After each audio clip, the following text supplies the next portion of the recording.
Randhir for this introduction. Mr.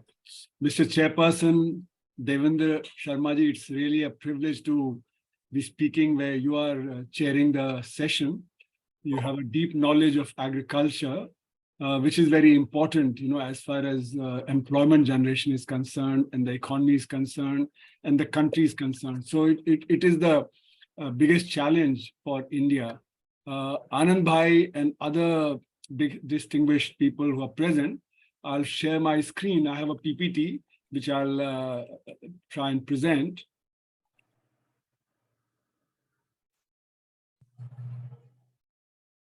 Can you see the PPT now?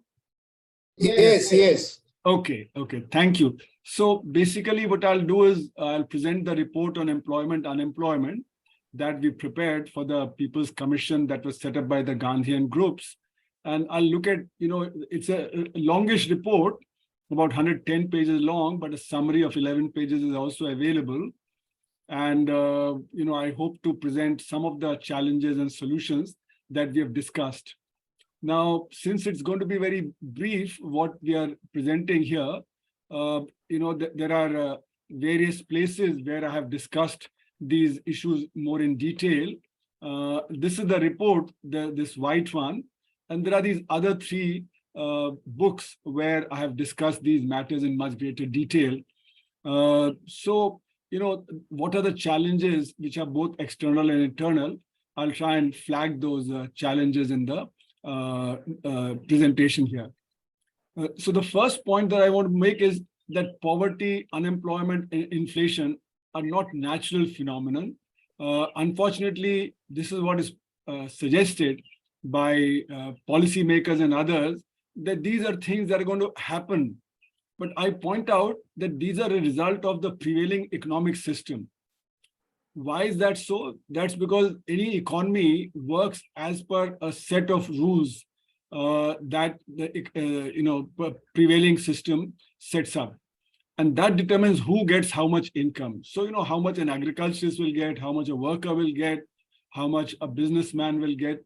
Those are as per the rules of the economic gain that are set up. And that is determined by the development paradigm within which we set the rules of the economic gains. So in that sense, it is man-made. It's not natural that there should be unemployment, poverty, inflation, etc. in the economy. If we change the rules, if we change the development paradigm, then these things will also change. Now, clearly, those who are in power, they would like to fix the rules so that they benefit. And any change that may take place, they'll try and resist that because that would be detrimental to them. So it becomes a political question as to how to change the rules of the economic game. Now, if the paradigm changes and policies change, then poverty and unemployment can be eliminated and inflation taken care of. So inadequate employment and persisting inflation lead to growing poverty and conflict over a few desirable jobs in India. So this conflict over desirable jobs is getting more and more acute, as we can see that large number of youth are applying for very few jobs. Recently, the report came that 55 lakh applied for some like 50,000 jobs in UP of grade C and grade D. And among them were MBAs and BTech and MTech and MCom and BCom, etc. So that shows the acute distress that is there in all these. Now, very briefly, what we have summarized in the report, first thing is that you see our data on unemployment is not quite accurate because poor people cannot afford to be out of work. So if they don't do anything, they will start starving. And that's why one way or the other, they would be doing something or the other. And that's why our unemployment official data only reflects that it's about 3 to 4%. Some private agencies say it's about 6 to 7%. But the unemployment rate compared to other advanced countries seem to be always very low.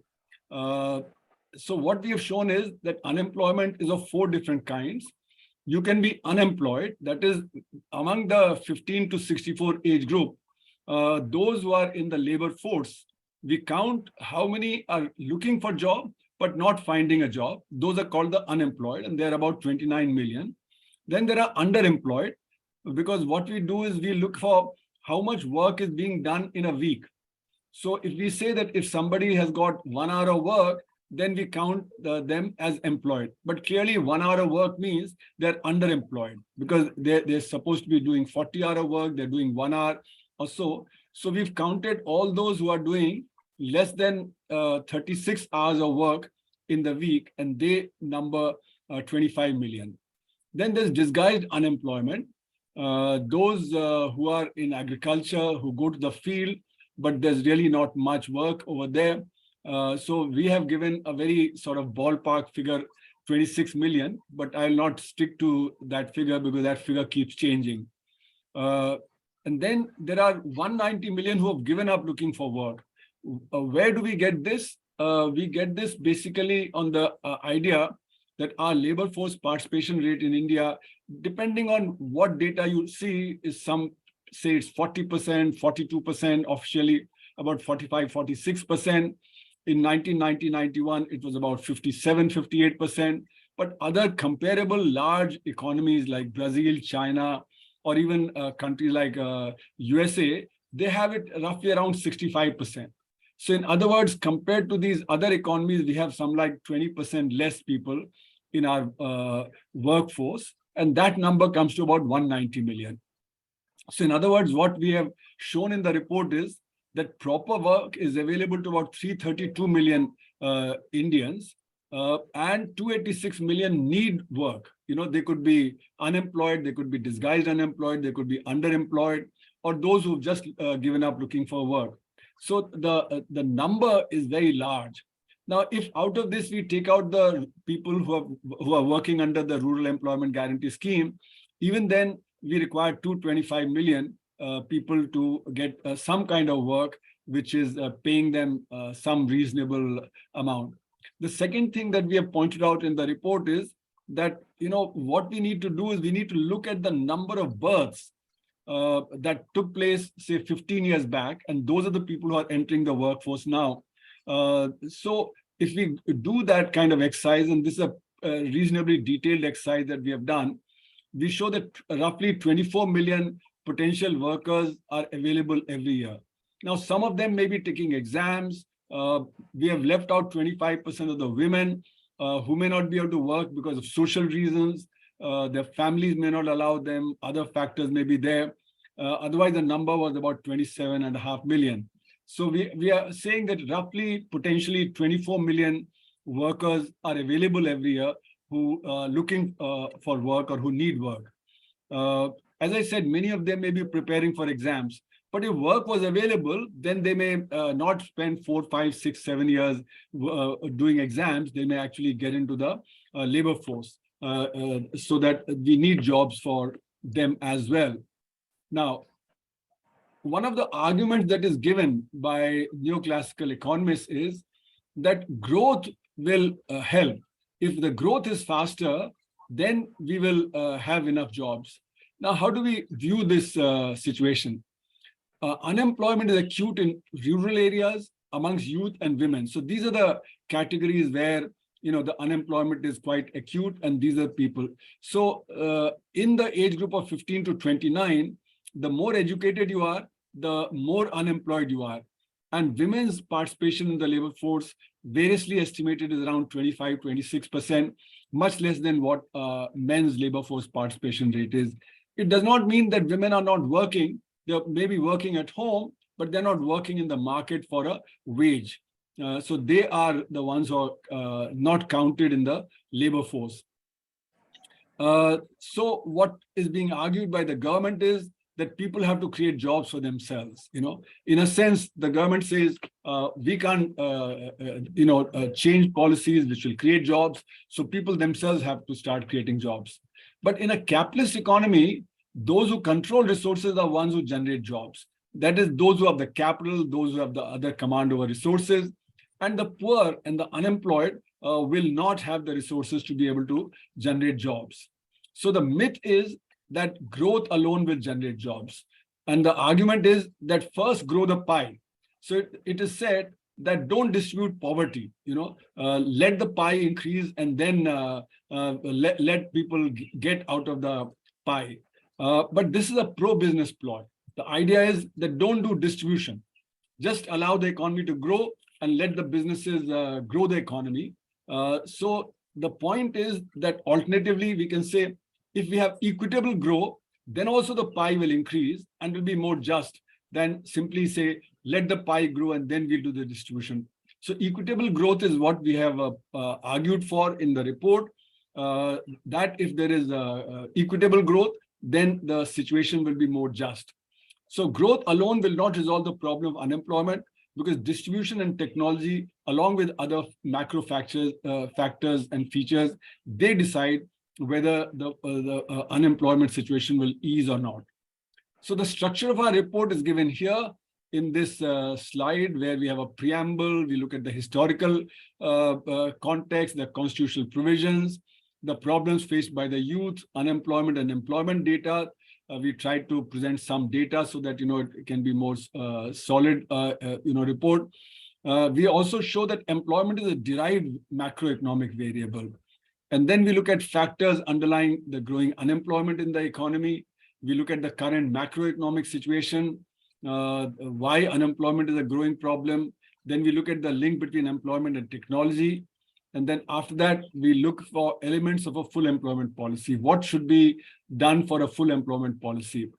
And then we look at the issue of resources needed for full employment. And we have argued that we need 5 years to actually achieve full employment. And I'll come back to this. Then the question also arises, do we have the finances available to create full employment? So we show that resources are not short. And we also show what kind of tax reforms would be required to raise resources. And then we come down to what kind of alternative should we aim for to resolve the problem of unemployment. And here we point out that without a holistic approach, we would not be able to solve the problem. And then we, of course, come to the conclusion, and then we present the annexures where the data and the various other aspects of the report have been discussed. So this is the structure of the report within which we have done it. Now, coming to the theoretical aspects, why do people say that unemployment is natural? The neoclassical economists say that it's natural. For them, they say that market will not create full employment. And therefore, the problem that they say is that if you leave everything to the market, then full employment will take place, but that full employment will mean that some number of people will not have employment. This they call structural unemployment. And they say structural unemployment is natural. So that's where the idea comes that unemployment is natural. And then when you ask the question, what is that structural level of unemployment? Then they say it's determined by the long-term factors, So therefore, it becomes whatever is the state of unemployment, that is the natural level of unemployment. So the problem is that, this is based on what is called supply side economics, whereas the problem is demand side. If there's enough demand, then what will happen is that there'll be more employment in the economy. So markets by themselves will not create full employment. Demand has to be generated in the market. And when demand is short, that is when the unemployment follows. So in a sense, the theoretical aspect that we are basing ourselves on is not the neoclassical paradigm in which unemployment is natural and the government cannot do much about reducing unemployment. Whereas actually in a monetized economy like the present economy, we need to generate more demand and we need to do distribution in the economy. So what are the factors that are underlying unemployment? And this is the list of factors that we have looked at, whether it be the policies that are causing unemployment, whether the right to full employment can be achieved, what is the problem of marketization as far as unemployment is concerned, the impact of technology, the impact of Black economy. And then more recently, we've had shocks to the unorganized sectors. And let me say, unorganized sectors employ 94% of the workforce in the economy. So if the shocks are there to the unorganized sector, then the 94% of the employment that's there in the unorganized sector, that becomes a problem. And that's why the problem of the unemployment has been rising in the Indian economy, especially after the demonetization 2016, which badly impacted the unorganized sector. And I'll come back to this question a little later. Then we flagged the issue of provision of public goods. That is very weak in India, and that also results in growing unemployment. So there is a low priority to education and health. There's growing inequality, and that results in demand shortage in the economy, and that what leads to greater unemployment.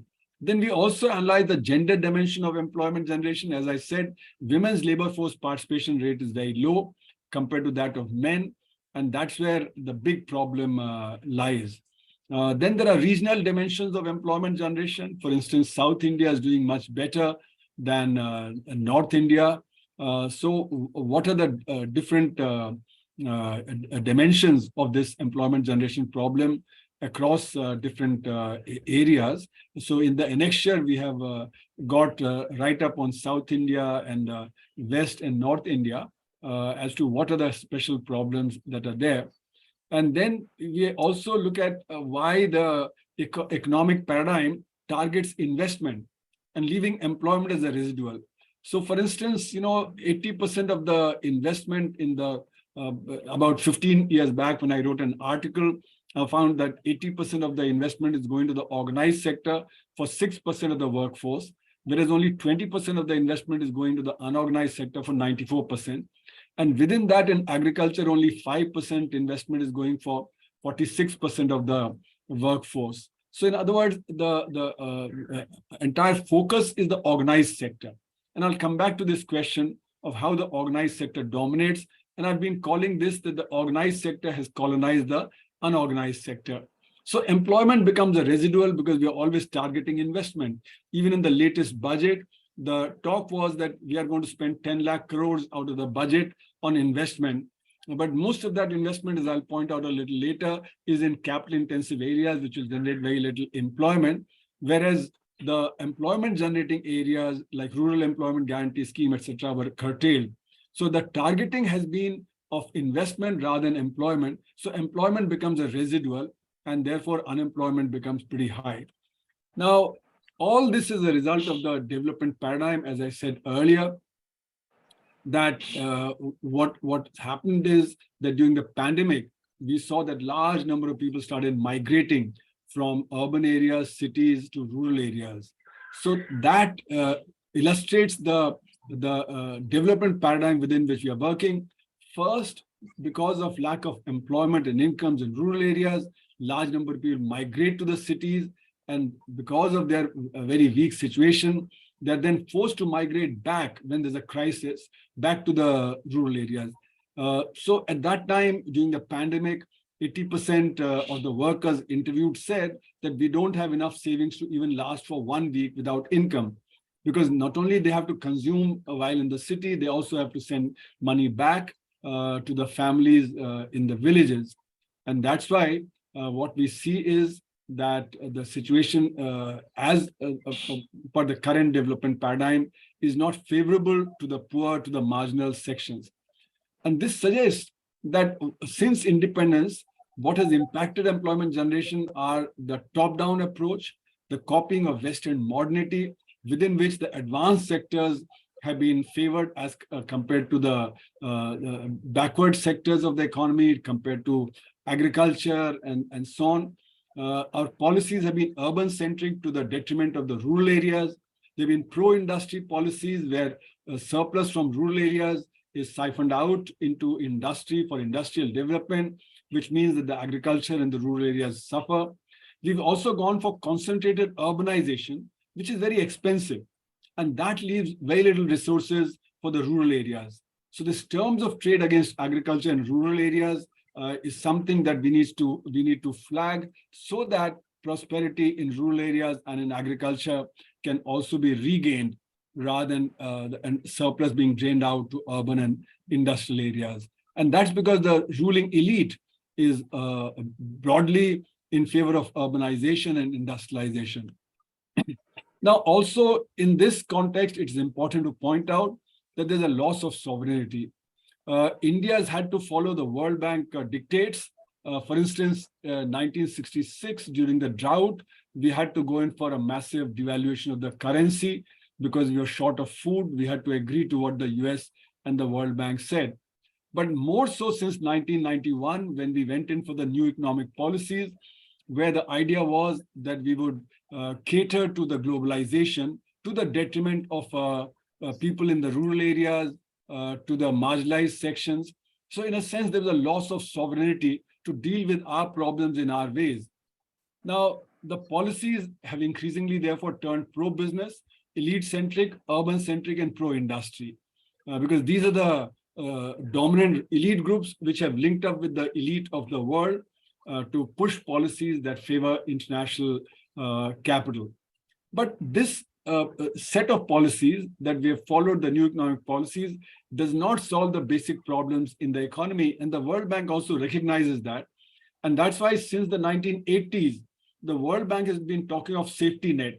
So World Bank realizes that the Washington consensus, on the basis of which our policies are drafted, the neoclassical policies, they actually lead to increasing poverty in the economy because disparities rise. And therefore, to prevent social explosion and to prevent political problems from developing, they talk about safety net. And so since the 1980s, the World Bank has been proposing that countries follow safety net policies. So in India, since the mid-2000s, we've given right to work, right to food, midday meals, right to various other things, education, etc. But even that does not solve the problem. And therefore, now the World Bank and others have been talking since 2015 about universal basic income, because it is recognized that capitalism cannot give a job to everybody, especially given the kind of technology that's coming. And therefore, people need to have income in hand, some money in hand. And therefore, universal basic income idea is that we'll give some money to everybody so demand doesn't fall short and the industry faces enough demand. Now, this UBI goes against the principle of capitalism, because capitalism works on the basic idea that you pay for work done, you don't pay for work not done. So whereas UBI now says that we have to give poor people and those who are out of employment some basic amount of money in hand. But this is not a solution to the basic problem of unemployment and of poverty. This is a palliative. You cannot give safety net provision to vast numbers. You can give safety net provisions to small numbers, but not to vast numbers that are there.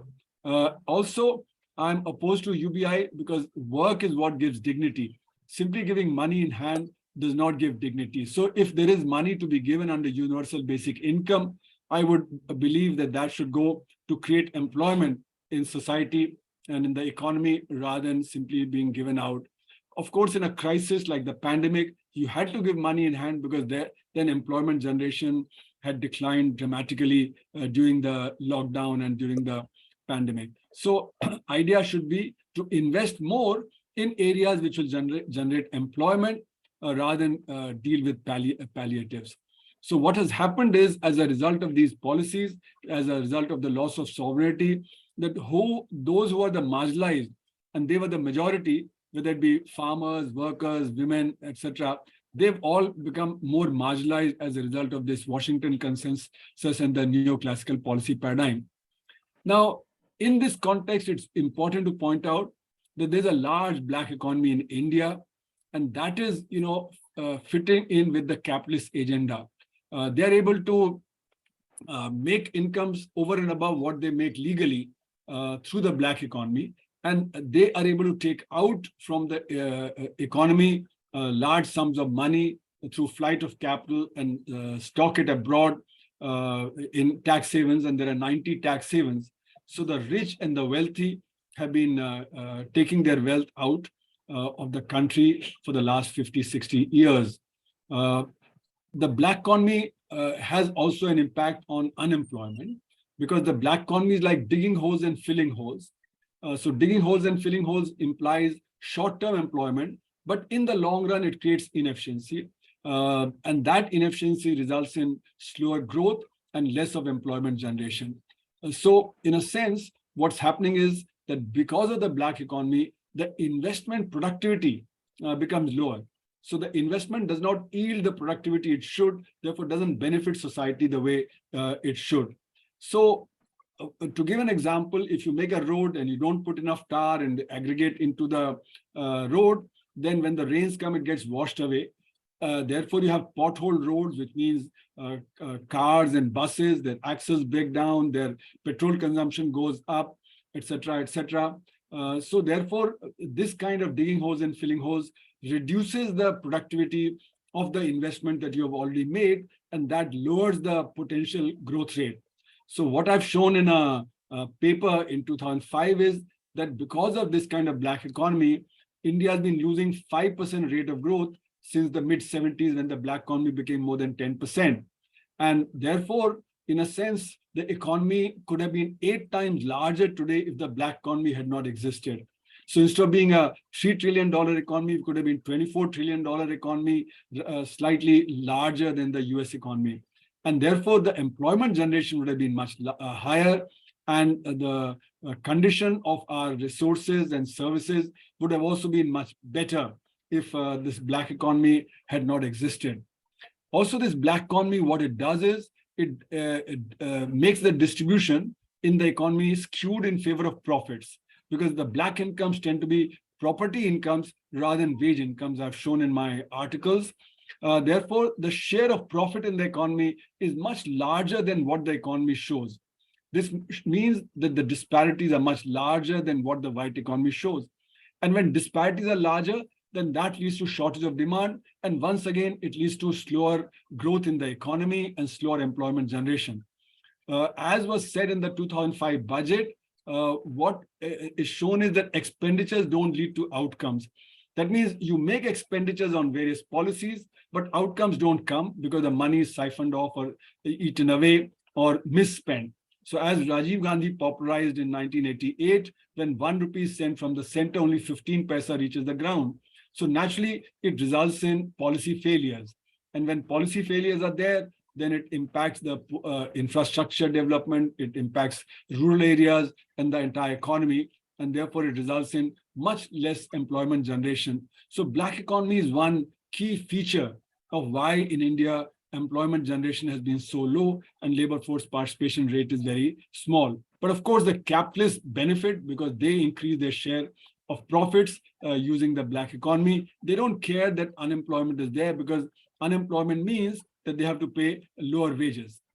Now, this other aspect that we need to worry about is the impact of technical change. Now, we have gone in for opening up the economy since 1991. At that time, our export and import to GDP ratio was around 7 and 9%. That increased to 25, 27%. So we became a much more open economy. But as a result, what was happening is that we had to borrow technology and use more advanced technology in the economy. So the situation worsened because there was much more automation, like in services. You can see in banking, for instance, in 1990, compared to 1990, today, the banking sector is about 1,000 times larger, but the workforce there is half because everything is automated now. We can use computers to transfer money through internet. We can take money out through ATMs. You can get passbook filled. So we don't need to go inside the bank.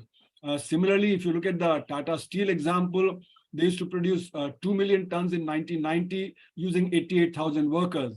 Now they produce 15 million and use hardly 30,000. So the output has gone up 7 times, but the workforce has decreased to 1/3.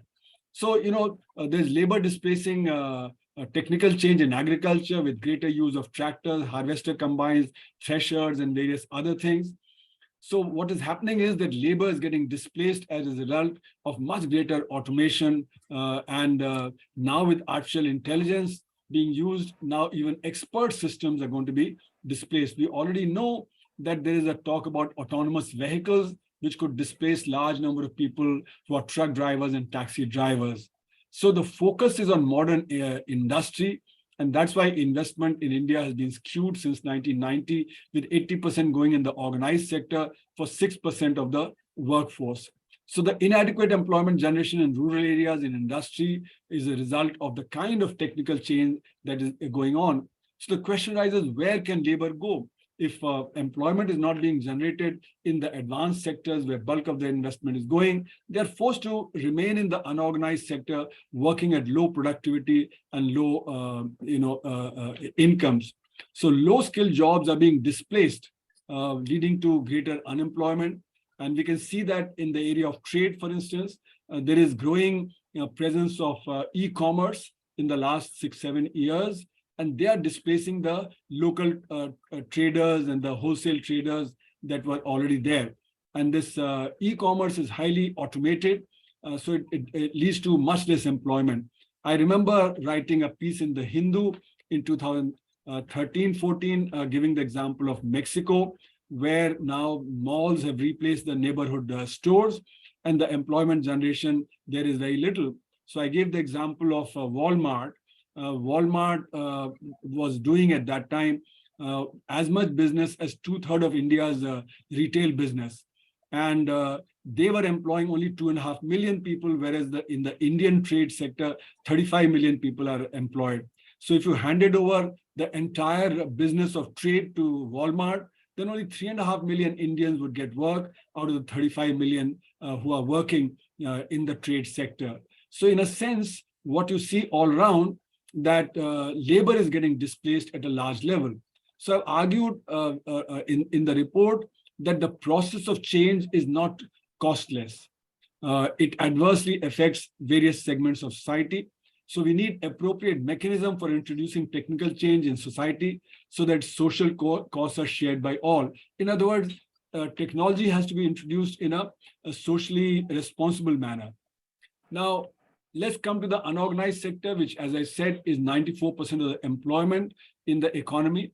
But the unorganized sector is a residual. When you lose your work in the organized sector, you've come into the unorganized sector. Agriculture is largely an organized sector.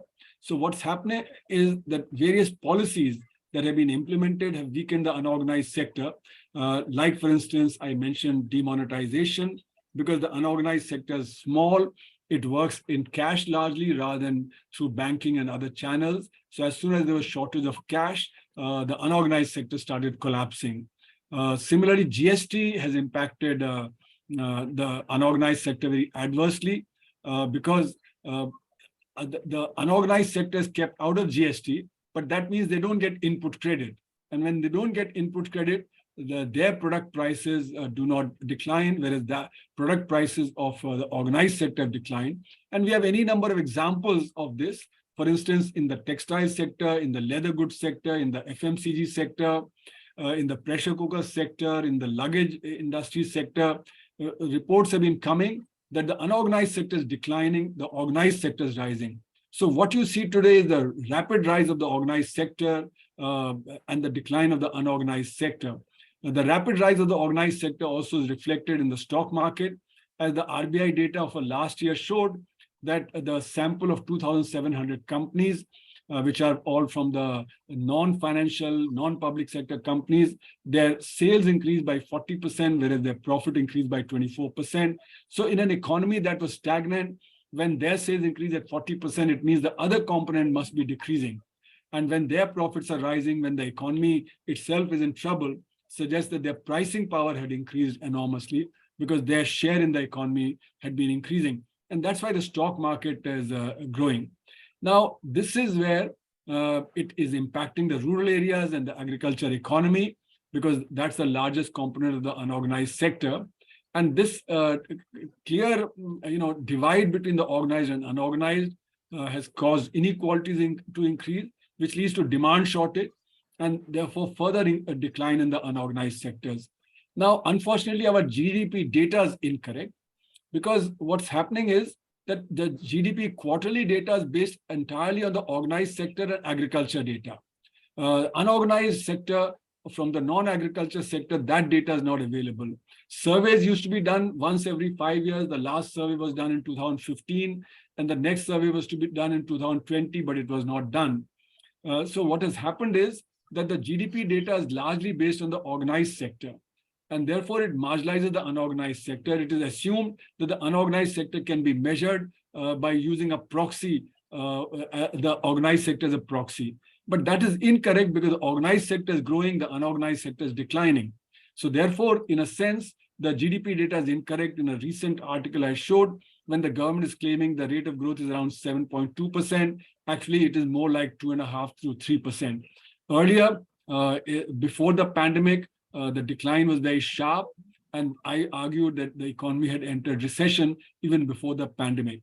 But the government is in denial, because the government only goes by the official data, and therefore it feels that it need not act. And this graph shows how the rates of growth have changed.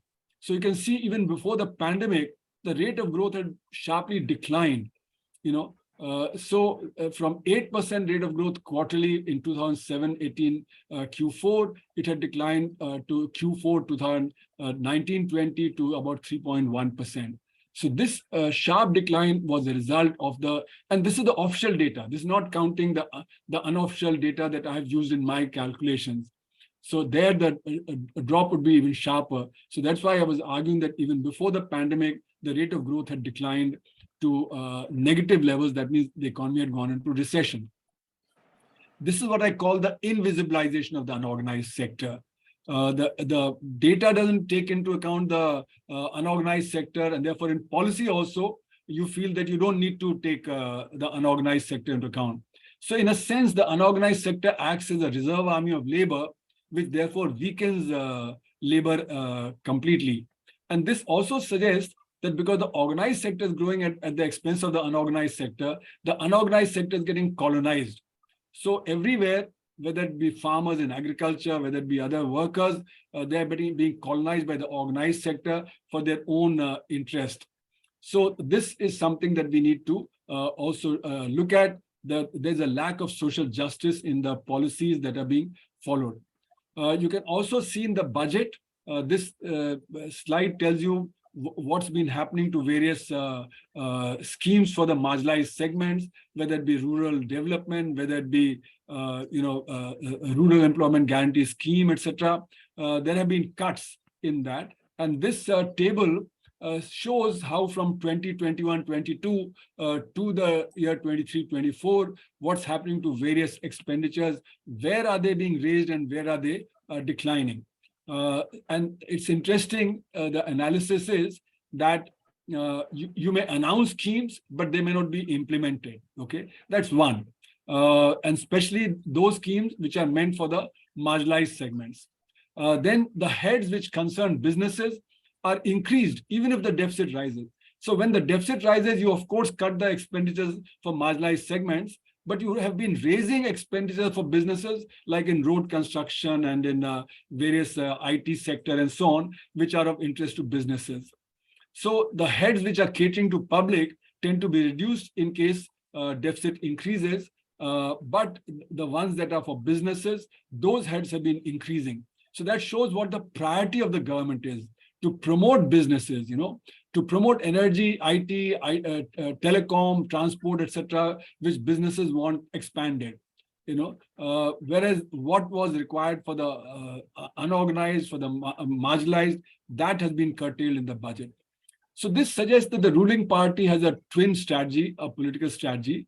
One is that it will create large conglomerates like Tatas, Ambanis, Adanis, and so on, and give them, politically a lot of assets. So our big conglomerates are expanding by acquiring assets. And the prime example of that is Adani, which have got airports, ports, which have got cement and various infrastructure projects, rather than setting up greenfield projects of their own. Tatas have got Air India and so on. On the other hand, keep 80 crore people poor, so that you can make them labhartis, and when you make them labhartis, then you can claim at the time of election that you are pro-poor because you're giving all this. So politically, it is the strategy. But what the marginalized don't realize is that because of demonetization, GST, the lockdown, etc., they've been losing about 10 to 12 lakh crores per annum. And what they're getting as labhartis in terms of 5 kilo ration, gas, etc., is only 3 to 4 lakh crores. But the point is that the losses appear to be hypothetical, whereas the 3 to 4 lakh crore that comes into hand looks like immediate gains. So the loss in the last 7 years would be of the order of about 80 lakh crores. The gain would be of the order of 25 lakh crores. But the gain seems to be the real gain. What the loss is a hypothetical loss. So in other words, the strategy is to permanently draw these marginalized segments, the 80 crore who are being given rations, etc., gas, into the political fold of the ruling party. Now the question arises that the program that we have suggested, why 5 years are needed? The reason is very clear, that nothing changes immediately, and we need time to put alternate policies in place, and that cannot be done immediately. First thing we need to do is regain the sovereignty to set policies. To regain this sovereignty to set policies does not mean closing the economy or autarky. It only means that we have a balance between how much opening we have and how much export and import we want to do. That should be determined by national interest rather than the interest of the MNCs and the capital, the large conglomerates that are now dominating. So there's a time that's required for new policies to be put in place and for them to be operational and for them to begin delivering. So that's why we have suggested 5 years would be needed to actually, from the time we start a new policy paradigm, for the new policy paradigm to begin to work. There is another issue that comes in, which is the kind of globalization that we have. In this kind of globalization, which is based on what the Washington consensus is, the economic rules of the game are globally set by international finance capital. And why are they able to do that? Because they're very mobile. International finance capital is highly mobile. It can move very quickly from one jurisdiction to another jurisdiction, and therefore it's able to extract concessions. So the developing world nations are competing with each other to get this capital and giving concessions to MNCs. And within the nation state, the states are competing with each other to actually give concessions. So therefore, the nation's resources get filtered away in giving these concessions, and what's available within the economy then becomes small, and that then whatever is available within the economy, there also the big business has the first charge and the marginalized segments have much lower chance. So in a sense, this one-way globalization is also resulting in technology. This one-way globalization gives free rein to markets and technology, since it dominates these markets and technology, and it controls them. So we need to set ourselves free from that kind of domination. Now, this marketization process, or one-way globalization, which I call marketization, has various philosophical changes which have impacted the political thinking, not only of the ruling elite, but also at the lower level. I don't have the time. I know I'm running out of time. So let me just flag the issue that people have become homo economicus. That is, they are bereft of social and political aspects. And therefore, the issue of equality and equity now are no more central features of policy. Because all we need to do is we need to look at the profit maximization behavior of the individual. So individuals have got more and more atomized, and collective action becomes very difficult. Also, consumerism has been promoted in a large way, and consumerism means that we look at what goodies are available in the market, and we want to acquire more and more of those goodies. But the impact of that on the environment, the natural resources, etc., that needs to be also looked at. And because of marketization, natural resources, which belong to all, the command over them is going into fewer and fewer hands. The big business, etc., is gaining command over natural resources.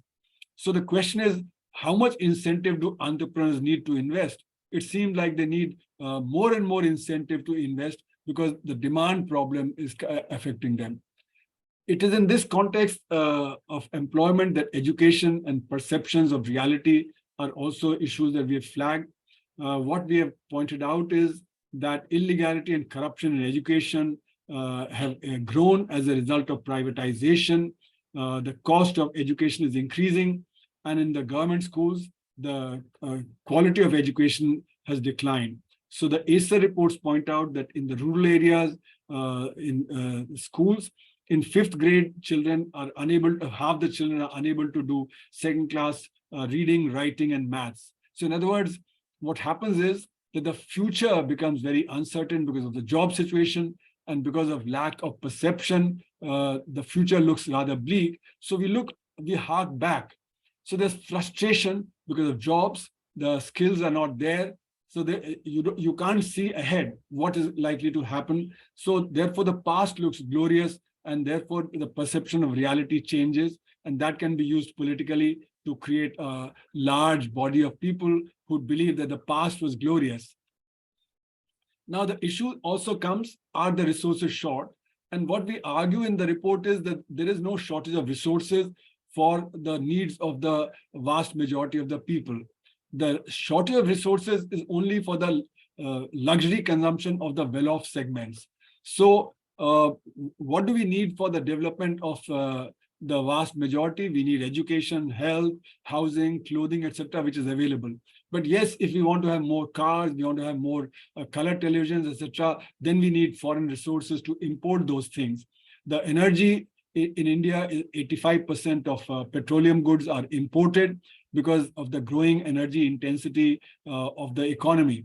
So what we've argued is that the shortage of resources is for the well-off and for their luxury consumption, but not for the 97% who do not do luxury consumption.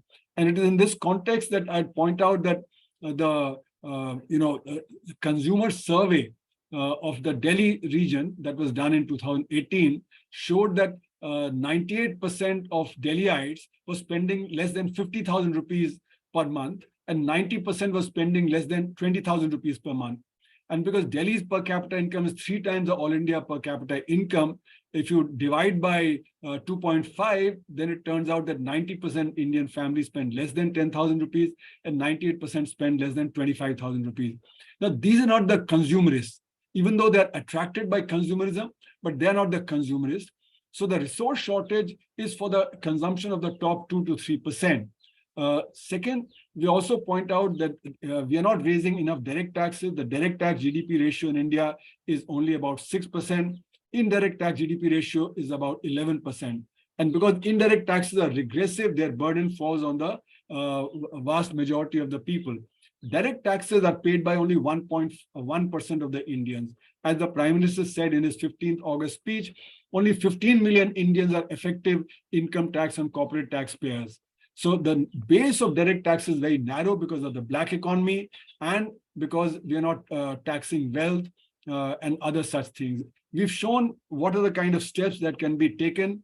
These suggestions have been taken from the alternative budget that we had prepared in 1994, and those theoretical aspects are still there. So what we need to do is raise the direct tax to indirect tax ratio to 4:1, whereas currently it is 1:2.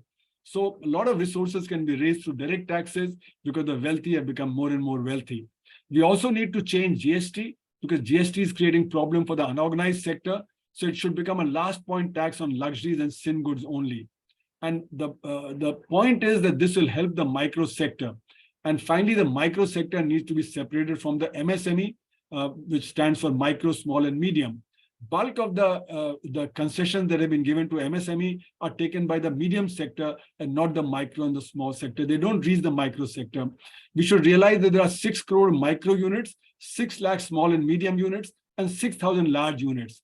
So the small and medium get the benefits for the MSME. So we are saying that there's separate ministry for micro sector, the 6 crore, which employ 97.5% of the MSME employment.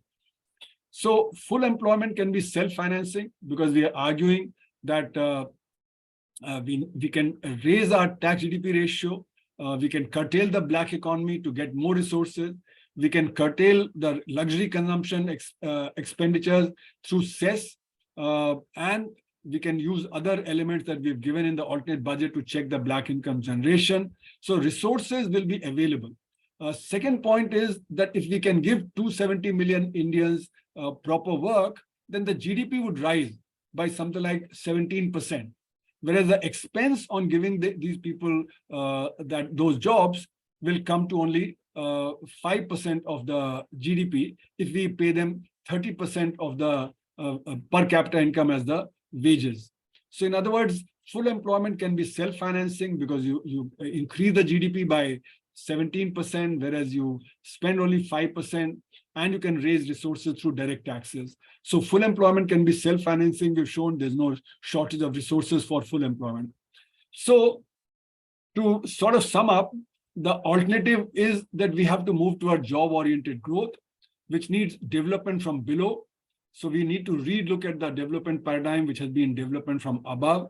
We need to look at policies which are socially relevant within our own context, rather than borrowing these policies or be under pressure from the World Bank, IMF, which imposes conditionalities on our policies. So this bottom-up path would focus on agriculture, small scale, micro, rural, women, and such like. And we pointed out the multiple reasons for unemployment. These need to be addressed. The solution lies in transforming the macro situation, and in the long run, not the short-termism that we have been following. We have only tried ad hoc approaches to generating employment, but that will not eliminate the causes of unemployment or migration or the situation of workers and farmers. So to conclude, employment generation is a macro and long-term issue. There are social, political, economic, and environmental aspects that need to be brought in, which we've tried to bring in our report. The production and incomes will be restructured by policies that have been suggested in the report. Technology and markets need to be under social control and introduced in a socially responsible manner rather than arbitrarily and in an ad hoc manner. So as not to create social problems, unemployment or inequality have to be addressed. Which forces will oppose the alternative has to be figured out, because surely there'll be opposition to restructuring the economy. As I said, those in power would always oppose any changes which may be detrimental to them. But we also need to overcome the resistance from these powerful forces by showing that the alternative being presented is a positive sum game and not a zero-sum game. Very often, the alternative looks like a zero-sum game, but the way we've divided the alternative earlier was a positive sum game and not a zero-sum game. So it's in our hands to be more civilized and democratic. Thank you very much for your patience, and sorry for taking more time.